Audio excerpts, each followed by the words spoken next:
questão sobre o tempo. A felicidade é presente. Excesso de foco no passado gera remorso e melancolia. Excesso de foco no futuro gera ansiedade. Existe o passado e ele habita na minha memória. Claro, o futuro sempre requer alguma estratégia. Porém, a felicidade é algo do aqui e do agora. Um momento lúcido dentro do qual eu estou nesse instante com a minha vida. Pessoas que se preocupam demais com o que está por vir e as que enfatizam demais o que já ocorreu perdem o senso atual. Assim existe um primeiro exercício de felicidade, a consciência do aqui e do agora. Está almoçando com a sua família? Está namorando? Está vendo esse vídeo? Está lendo um bom livro? Entregue-se a isto. Viva! Concordando ou discordando, gostando ou não, esteja ali. Porque isso vai potencializar a experiência. A vida nos celulares contém uma armadilha. Ela vicia o cérebro na novidade e na mudança. Felicidade precisa de um treino de foco. Dante coloca na boca de uma alma do inferno a seguinte ideia: nenhuma dor maior do que recordar-se do tempo feliz na miséria. Com razão. A dor ocorreu? Ficar relembrando é atualizar a dor. Existem males possíveis no futuro? Claro. Sofrer por eles é torná-los reais já agora. Felicidade no aqui e no agora. Consciência. Nietzsche diz que existe um transbordamento, um existir fora da história. Quem não é capaz de repousar, ideia de Nietzsche, esquecendo todo o passado no umbral do momento. Quem não pode pôr-se de pé um instante, sem vertigem e nem temor, como uma deusa da vitória, não saberá que coisa é a felicidade e, pior ainda, não fará nada para dar felicidade aos outros. Devemos lembrar a tempo, diz o filósofo, para evitar cometer os mesmos erros e esquecer a tempo para não ficar preso ao passado de remorsos. Claro que isso é uma prática complexa. Eu falei do tempo. Ao falar mal de alguém, imediatamente eu começo a estabelecer o fato que eu e você, ao falarmos de uma terceira pessoa, estamos estabelecendo uma aliança. Nós não somos aquela terceira pessoa. Isso cria nossa identidade. Isso cria uma relação de amizade. Você é amigo também por falar mal de X ou Y e falar bem de X ou Y. Eu fui uma vez a um programa e o apresentador começou dizendo isso, né? Que horror, né, professor, essas pessoas que falam mal dos outros. E eu disse exatamente, você ao falar dessas pessoas está fazendo detração, ou seja, você está se considerando melhor ou superior do que aqueles que falam mal dos outros. Professor Karnal, você acha que a internet, de certa forma, turbinou isso aí? Turbinou porque ela atomizou a possibilidade de todos se tornarem autores. Turbinou porque ela retira o ônus da presença física. É mais difícil falar mal das pessoas com o risco físico da presença, do ônus de, por exemplo, receber uma resposta na cara ou até uma agressão física, mas também porque neste nosso mundo líquido, usando uma expressão do Bauman, nós nos tornamos todos autores com autoridade. Por exemplo, no momento que eu abro uma conta no Facebook, automaticamente eu ganho um diploma de jurista especializado em Constituição, apto a emitir opinião sobre impeachment abalizada ao lado dos maiores constitucionalistas do Brasil, porque eu tenho conta no Face. No momento que eu tenho o acesso à internet, eu posso emitir opiniões sobre medicina, educação e história. E se alguém me disser que está errado, eu digo, é sua opinião. Há poucos dias eu emiti uma opinião sobre o abandono que o Reino Unido está fazendo da União Europeia. Um menino de 14 anos me respondeu, você está completamente equivocado. E eu pensei, a mãe dele era virgem e eu já publicava livros sobre o tema. E ele diz que eu estou equivocado. É claro que eu posso estar equivocado. E idade não é um argumento, senão os argumentos da Rainha Elizabeth seriam superiores aos da média dos ingleses. Porém, não passa um minuto pela cabeça deste menino que talvez alguém que estuda o tema há 30 anos, talvez possa ter uma autoridade no tema. Ou não, não passa pela cabeça dessa pessoa. Agora, no seu livro, você fala de um problema legal, inclusive, né? Que a detração, a injúria, a calúnia são coisas previstas no Código Penal, Exatamente. né? É muito difícil você separar o limite da liberdade de expressão do limite da injúria, da calúnia e da difamação. Em nome da liberdade de expressão, a gente acha que pode dizer tudo sobre todos. Ora, as palavras ferem, as palavras podem reduzir as pessoas, as palavras podem atacar, as palavras podem representar, inclusive, diminuição de questões profissionais das pessoas. Logo, como eu dou o exemplo no livro, no caso da escola, que foi caluniada, sendo escola acusada, base, né? um caso clássico em jornalismo, caluniada a partir da fantasia de uma criança e a partir do depoimento de outras pessoas, essa escola foi destruída, as pessoas foram destruídas, era absolutamente sem nenhum sentido aquilo que está sendo dito. Por isso, liberdade de expressão é garantida pela lei e é um dos grandes privilégios da nossa vida.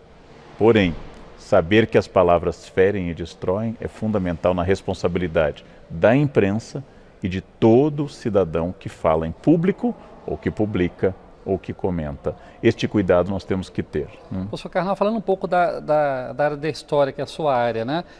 Falar mal do opressor é uma forma de detração ou seria apenas uma arma do fraco contra o poderoso? As duas coisas, porque, como eu dou o exemplo no livro, a estátua do Pasquino, que fica do lado da Piazza Navona, onde o Brasil tem embaixada, bem perto da embaixada brasileira, ela tem uma boca redonda no qual os romanos há séculos colocavam ataques, ora aos papas, agora podia ser ao Berlusconi, a situação da Itália e assim por diante. O humor, a ironia popular, a charge, o veneno, é uma espécie de arma contra quem a gente não tem mais nenhum poder. Professor, o debate político de hoje é um poço de maledicências, né? O senhor acompanha isso muito bem. Sempre foi assim ou a gente está vivendo um momento excepcionalmente ruim? Sempre foi assim. No século XIX, quando Dom João VI chegou, o príncipe ainda regente, não, Dom João VI, e colocou nas portas da Casas PR, Príncipe Real, os cariocas leram como ponha-se na rua. A detração política tem uma função. O problema, se ela é apenas o ataque, e o problema maior é dar mais atenção à vida pessoal do candidato do que às suas propostas. O candidato ser ou não ser casado, o candidato ser ou não ser um homem fiel, o candidato ser ou não ser hétero é absolutamente irrelevante em relação às propostas dele para a economia, para a diplomacia, para os blocos econômicos e Agora, assim esse é um por modelo diante. bem norte-americano que a gente segue. Na Europa isso não acontece, né, A professor? Europa menos interesse na vida pessoal. Nos Estados Unidos, a cultura da democracia midiática tornou a vida pessoal mais importante. O candidato deve necessária e obrigatoriamente ir para a convenção do partido com a sua esposa, de preferência com 2 filhas, esse é o ideal. Se forem loirinhas, melhor ainda. E ele deve agradecer a Deus, logo em seguida a companheira que o acompanha há décadas, que é a sua esposa, beijá-la, não de forma erótica, mas de forma apaixonada, e passar a mão na cabeça das filhas. Ele deve dizer que família é tudo, então ele é livre para dizer suas ideias políticas. É quase que a carteira apresentada para ele poder ingressar na política, não? Agora, essa detração em voga na política brasileira, parece que, de certa forma, ela contaminou a sociedade, né? Essa história do Fla-Flu, como é que o senhor analisa a forma como as pessoas se tratam hoje? Pessoas que têm diferença política e se tratam sempre de forma detratando um ao outro, caluniando um ao outro. Nós sempre fomos detratores, essa é uma característica. Ulisses Guimarães chamou a junta militar de 1969 de os 3 patetas. Não era uma análise política, não era uma referência ao Moe, ao Larry, ao Joe, como uma tentativa de estabelecer uma proximidade com essas personagens. Porém, a detração é uma questão e é uma questão importante. A outra é o debate de Fla-Flu, nós e os outros, a adjetivação estúpida que tomou conta, porque ela não faz avançar o debate político. Na medida em que cada lado apenas adjetiva, cada lado apenas diz você é o mal e eu sou o bem, nós não temos um acordo político. Nós temos no Brasil desconfiança de 2 instrumentos. Não é que nós não possamos ter essa desconfiança, mas nós temos. Uma é o mercado como instância reguladora das coisas, e a outra é a política como instância onde eu possa resolver os problemas. Nós gostamos mais da força, da intervenção, do Estado e da fofoca. Acreditar na política como uma instância de harmonização é mais difícil entre nós. Dá mais trabalho, né? Dá muito mais trabalho, né? Professor, muitas vezes a fofoca ela é irracional, né? O senhor até comenta isso no seu livro. Ela não se dobra nem mesmo diante da realidade. Sim. Você mostra a realidade e a pessoa continua dizendo que a verdade é a fofoca dela. Como explicar isso? Porque ela responde a forças que a gente chamaria de atávicas, primitivas, tradicionais. Então, por exemplo, nós historicamente fomos governados por presidentes quase sempre acima do peso. De repente, uma presidente mulher está acima do peso e as pessoas comentam mais isso, que não comentavam nem nas barrigas proeminentes de Lula e seus antecessores. Por quê? Porque é mais atávico falar da forma física feminina do que a masculina. Essa cobrança é muito sobre a mulher. Isto é muito atávico, é a coisa mais forte que tem em nós, apelar aos estereótipos, aos arquétipos, a tudo aquilo que nos ensinaram indiretamente. Aquele aprendizado que eu tive no banco de trás do carro, quando meu pai dirigia, eu era criança e gritava, tinha que ser mulher. Essa tradição misógina, tradição de desconfiança do feminino, ela é muito forte entre nós. Logo, é preciso analisar objetiva e criticamente. A pessoa ética é aquela que erra e reconhece que foi um erro. A pessoa não ética é aquela que erra e fica feliz naquele erro. Essa é a diferença. Desafio de um mundo líquido, usando a expressão do professor Zygmunt Bauman, é a ética como base de um diálogo. A ética é a única base possível para eu me comunicar com as pessoas. A ética é a única coisa que garante futuro para as pessoas. Gente muito mais importante do que nós, gente com muito mais dinheiro, poder e influência, gente que mandou nesse país e conseguiu corromper países vizinhos, hoje desfrutam da hospitalidade curitibana. Pensem, senhores, pensem, senhoras. Se homens multibilionários que pagaram advogados a peso de ouro não conseguiram escapar da cadeia, o meu conselho, nós não temos renda para sermos não éticos. Nós não temos dinheiro para infringir a lei, porque gente que tinha muito não escapou. Nós temos uma chance de pensar o nosso futuro, porque graças a uma série de fatores, pela primeira vez, estamos colocando o dedo na figura e na ferida da ética. É a primeira vez na história do Brasil. É a primeira vez na história desse país que há um homem branco milionário preso. Cadeia na história desse país não foi feita para brancos milionários. Eu brinquei com uma moça do supermercado, ela me deu dinheiro a mais, eu devolvi R$2, ela me disse, o senhor é honesto? Eu disse, minha filha, eu sou da elite branca brasileira, a gente nunca rouba pouco. A gente nunca rouba pouco. Quando a gente rouba, é legal. A gente afunda um país. No dia a dia a gente é super honesto, cordato, simpático. Bem, a ética é o futuro. Gandhi, homem que eu admiro imensamente, disse que eu não posso mudar o mundo, obviamente, mas eu posso ser a transformação que eu quero ver no mundo. Esse é um grande conselho ético. Não posso fazer o mundo ficar ecológico, mas eu posso reciclar lixo na minha casa. Não posso impedir a agressividade das ruas contra as mulheres, mas eu posso não ser cafajeste. Eu não posso salvar o trânsito de São Paulo, mas eu posso não ser um motorista assassino. Eu devo ser a transformação que eu quero ver no mundo. Já é bastante, já é muito, se eu conseguir isso.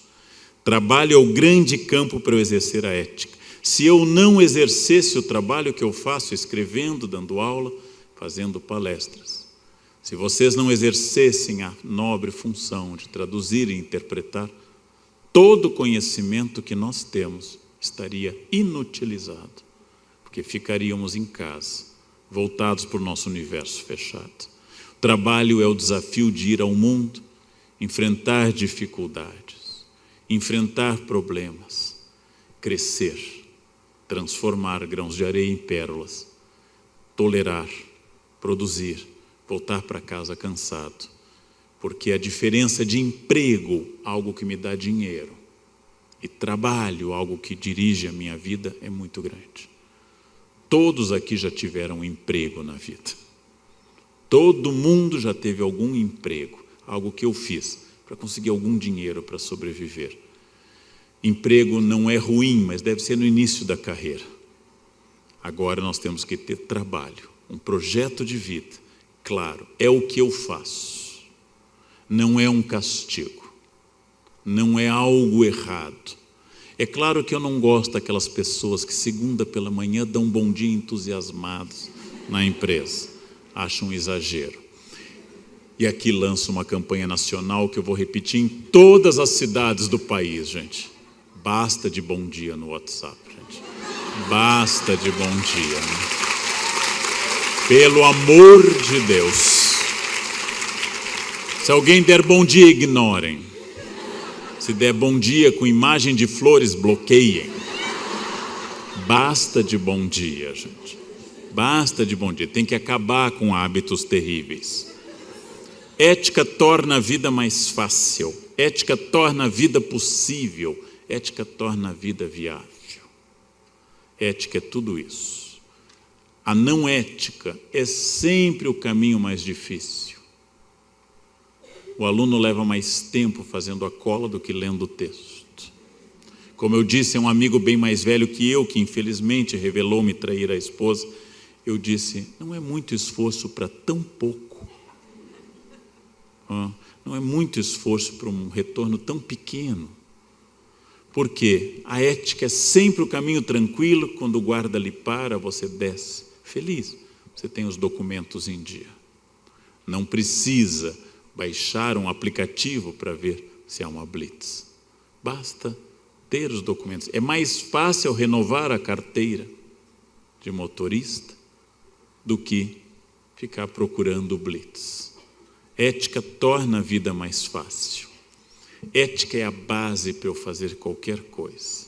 Se eu tivesse que imaginar a metáfora essencial para a função que as senhoras e os senhores exercem, é a bela função de estabelecer pontes. Num mundo em que tantos idiotas querem construir muros, o tradutor constrói pontes, constrói contato. Quando o fundador do movimento de intercâmbio de estudantes, a AFS, fundou, a sua ideia é que não haveria mais guerras se os jovens do mundo inteiro pudessem morar em outros países. E que se eu conhecesse a cultura de outro país, eu entenderia que ali estão seres humanos, e não estados, e não estereótipos, mas outros seres humanos. Se eu morasse nos outros países, se eu conseguisse traduzir culturas, é a grande aposta de paz do programa AFS.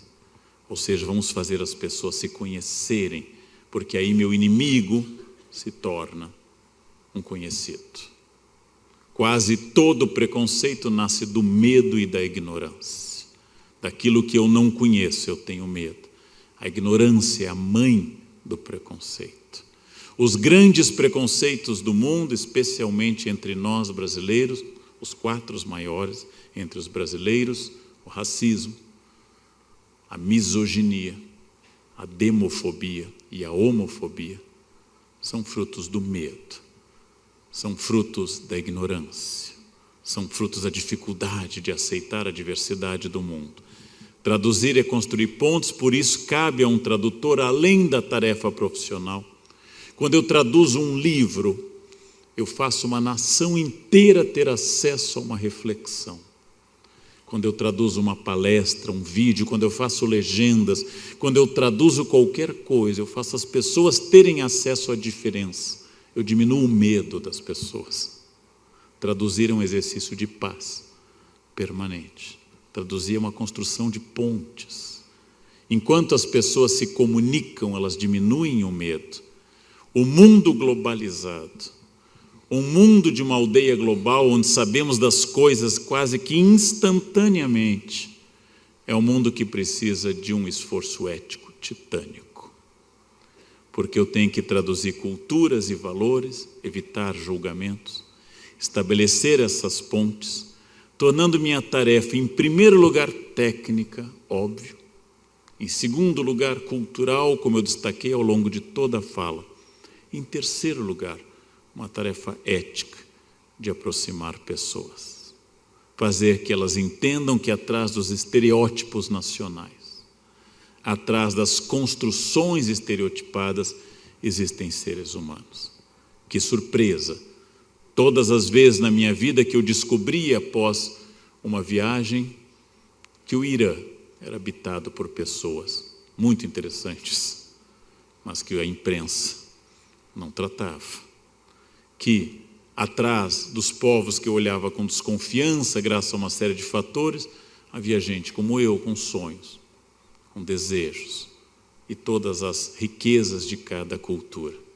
Que eu cresço quando eu me abro para o outro, quando eu sou capaz de sair da minha cultura e olhar para o mundo, e posso até usar a frase do Gandhi, do grande Gandhi: eu quero a minha casa indiana, mas com as janelas abertas para os ventos do mundo inteiro.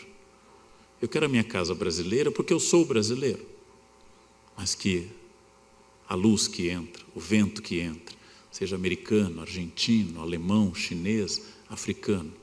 Eu quero a minha casa aberta para o mundo, ainda que a minha identidade seja de brasileiro, e até o fim dos tempos, porque meu hardware foi feito assim. Eu vou ver com alegria o arroz, o feijão e o ovo frito, que após experimentar as comidas do planeta inteiro nos restaurantes mais estrelados, eu elegi como a comida que eu mais gosto: arroz, feijão, feito em panela de ferro e um ovo frito, com gema mole em cima. Isso é a melhor comida do mundo? Não. Isso é a melhor comida do Leandro. Não é do mundo. Não é do mundo essa comida. Mas eu entendo que eu tenha uma identidade cultural, mas eu tenho que entender perfeitamente uma pessoa que vai tomar sopa de algas ou peixe cru pela manhã, porque é uma outra civilização. Uma pessoa que vai ter fome de outra coisa, que vai ter outras expressões. E se eu diminuo esse medo nesse mundo globalizado, eu aumento as pontes. Pontes são muito necessárias, porque pessoas que moram em ilhas são pessoas apavoradas com os outros. Metaforicamente, quem se isola tem medo, quem tem medo tem preconceito. Quem tem preconceito exerce violência contra os outros. Traduzir é aproximar o mundo, e para isso a obrigação ética fundamental. A obrigação de não ser, como num conto que eu li o ano passado, o tradutor cleptomaníaco. Não ser a pessoa que vai roubar na tradução. É um conto muito bom que eu recomendo a vocês, o tradutor cleptomaníaco. Não vou roubar na tradução, ou seria o mais honesto possível, aprendendo, criando. Isto faz uma diferença enorme. Quem duvida desses princípios, quem acha que vale a nossa famosa lei do jeitinho brasileiro, quem duvida da ética, quem pensa na possibilidade de ir adiante sem ética, tem uma chance enorme nessa fase de descobrir os encantos da capital do Paraná. É uma chance muito grande. Ética é um caminho tranquilo, porque ética é o caminho que põe as pessoas em contato, tranquilas, tendo contato com as culturas. Acredito muito em tradução, acredito muito em ética, acredito muito que quanto mais eu tenho um governo empenhado em roubar, mais eu tenho obrigação, como brasileiro, de mostrar que eu sou o país e não esse grupo. Eu sou o país que acorda cedo, que trabalha, que paga impostos, que vai atrás de coisas, que está aqui à noite, e vocês numa noite de quinta aprendendo, discutindo e pensando. Este é o país que não vai sair amanhã nos jornais. Este é o país que não é manchete, mas esse é o Brasil real que está à minha frente. Bem, empatia é um desafio muito grande. ela pressupõe, em primeiro lugar, uma vontade de entender ao outro, de tirar um pouco da cegueira sobre o outro e aceitar, discutir e incorporar valores que pertençam ao outro. Empatia é um esforço. Ela é automática com a pessoa simpática, bonita, agradável. E algumas pessoas usam para substituir a palavra grega empatia, a palavra mais contemporânea, mas também de origem grega, energia. É uma das palavras que eu mais odeio na língua portuguesa. Energia é elétrica, atômica, magnética. Fulanos dizem assim, eu fui naquele hotel e a energia do hotel é muito boa. Não, ele é um hotel caro, a toalha tem 1.500 fios, o lençol também, o serviço é bom, é luxo. O que você chama de energia, eu chamo de 920 euros por dia. Não é energia, é luxo. A fulana tem uma energia muito negativa. Não, ela é chata mesmo. Quando você conversa com ela, você tem que ficar enfrentando essa chatice, aí você sai exausto. Não é energia, é chatice. É chatice, né? Torne-a agradável e a energia vai desaparecer. Não existe energia, aura. Existe gente chata e gente desagradável. Para isso eu preciso testar. Dizem os mesmos budistas que uma pessoa difícil queima meu karma negativo. Que as pessoas que vêm com demandas, que as pessoas desagradáveis estão ali para me fazer crescer. E como tem gente que me faz crescer. Nossa, a todo instante. Eu que cometo com frequência o erro da ira, da raiva, que sou rápido, sou estratégico, sou dinâmico, pego 2 aviões por dia e tenho que ser submetido ao timing, ao tempo dos outros. Passando pelo exame dos raios-x, a pessoa passa na minha frente, é o celular, apita e ela volta. Depois o relógio, eu esqueci o relógio. E eu ali envelhecendo, me aproximando da morte e quase perdendo o avião. Eu dou uma pista conceitual, meu senhor, qualquer coisa de metal, qualquer coisa de metal. Essa pessoa vai e volta 5 vezes e eu estou atrás dela. Essa pessoa estará na minha frente na fila do Finger, quando a moça pedir o documento. E este senhor ou essa senhora vai procurar na bolsa ou na mochila um buraco negro. Eu não sei onde está o documento. E eu já com o documento desde que saí do táxi no ângulo adequado para mostrar. Enfim, essa pessoa acha o documento. Entra no avião intimorata, destemida, vai até o fundo e olha para o ticket 2A e começa a voltar, contrariando a piracema que vai até o fundo do avião. Essa pessoa, vejam, obrigado. Essa pessoa antipática vai sentar do meu lado sempre. Os espíritas e os budistas chamam isso campo magnético. Vai estimular que o meu karma ruim seja queimado. E não bastasse toda essa experiência para uma pessoa nervosa e irada, eficaz, estratégica e com o traço da pressa, essa pessoa vai passar o nosso voo dando ré no muco. Não sei se vocês conhecem o ato. Dando ré no muco. Dali até Fortaleza, dali até Recife, dali até Belém do Pará. E eu que não gosto nem de coentro nem de muco, terei que ouvi-la puxar das entranhas e engolir deliciada aquele produto.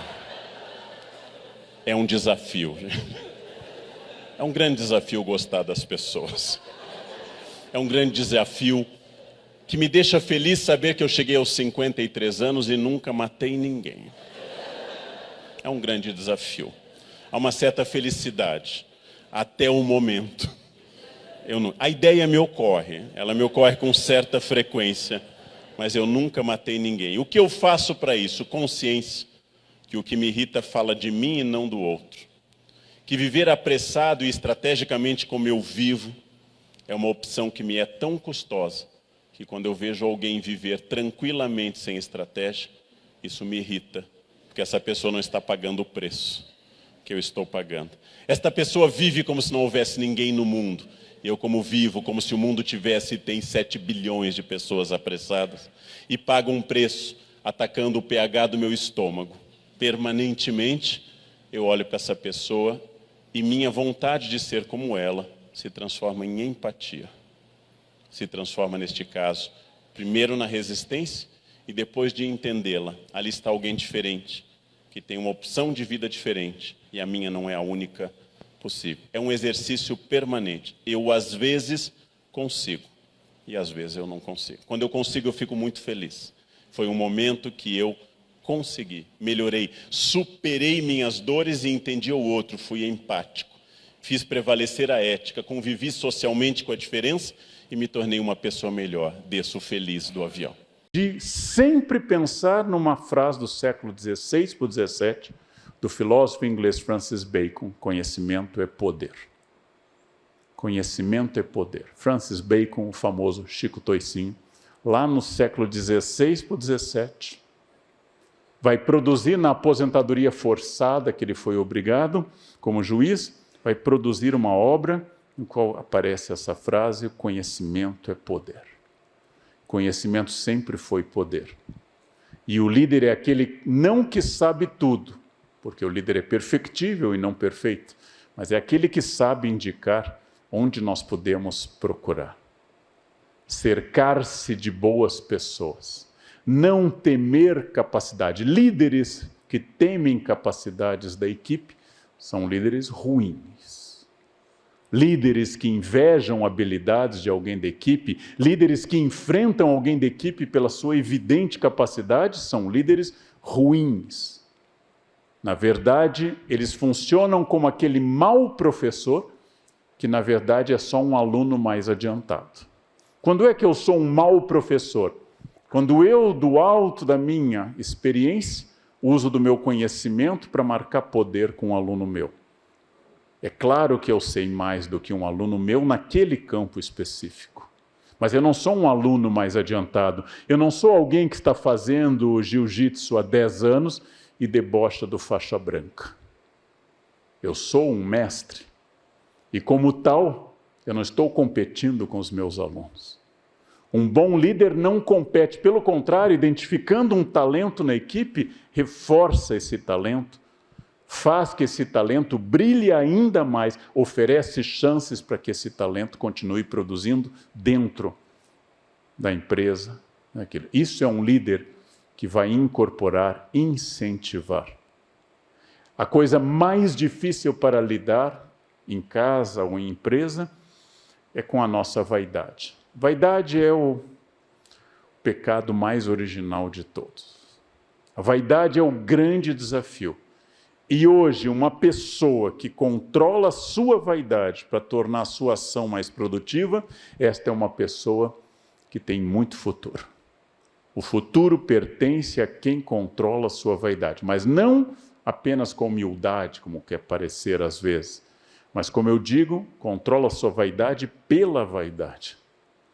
É porque eu sei que eu tenho tais e tais habilidades que eu não vou exibi-las a todo instante.